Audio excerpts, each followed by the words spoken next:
बतखों का एक झुंड हंसों की तरह प्रवास करना सीख रहा था और एक बड़ी टोली के साथ यात्रा पर निकल पड़ा। पहली ही मंजिल पर वे एक घने धुंध और धूल से भरे हुए समृद्ध शहर में पहुंच गए। अजनबी शहर और धुएं से भरे आसमान को देखकर बतखें रास्ता भटक गईं। वे लगभग ऊंची ऊंची इमारतों से टकरा ही गई थीं, लेकिन एक परिवार गलती से कूड़ेदान में गिर पड़ा। तभी उनकी मुलाकात एक मददगार कबूतर से हुई। जब उसने सुना कि वे जमैका जाना चाहते हैं, तो उसने हिम्मत दिखाकर उन्हें रास्ता दिखाने का निर्णय लिया। जैसे ही उसने पहला कदम बढ़ाया, मार्गदर्शन का पालन करते हुए उन्होंने इस समृद्ध शहर से परिचित होना शुरू किया।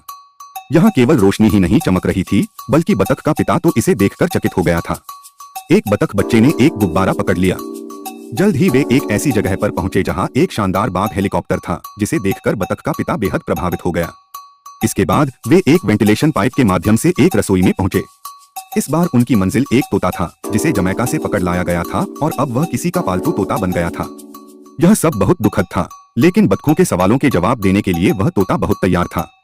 उसने दूर की ओर देखा और बतखों को जमैका का रास्ता समझाना शुरू किया। पहले 1 किलोमीटर दक्षिण की ओर चलो, फिर 2 किलोमीटर दक्षिण पश्चिम और फिर 1 किलोमीटर और दक्षिण पश्चिम। इस जटिल रास्ते ने बतखों को उलझा दिया, लेकिन तभी उन्होंने एक साहसी निर्णय लिया। उन्होंने तोते को बचाने और उसे जमैका ले जाने का निश्चय किया। तोता यह सुनकर बहुत भावुक हो गया और बतखों को बताया कि उसे पिंजरे से बचाने के लिए उन्हें पिंजरे की चाबी चाहिए, जो एक प्यारे से शेफ के पास है। मुझे यकीन है कि तुम लोग यह काम आसानी से कर लोगे, तोते ने कहा। फिर बतखों के परिवार का मुखिया होने के नाते बतख के पिता को पहले कदम उठाना पड़ा। उसने सावधानी से रसोई की ओर कदम बढ़ाए। जब दरवाजा लगभग बंद होने वाला था, तो वह तेजी से अंदर भागा। अचानक उसके सामने एक भयंकर बाघ का चेहरा आ गया।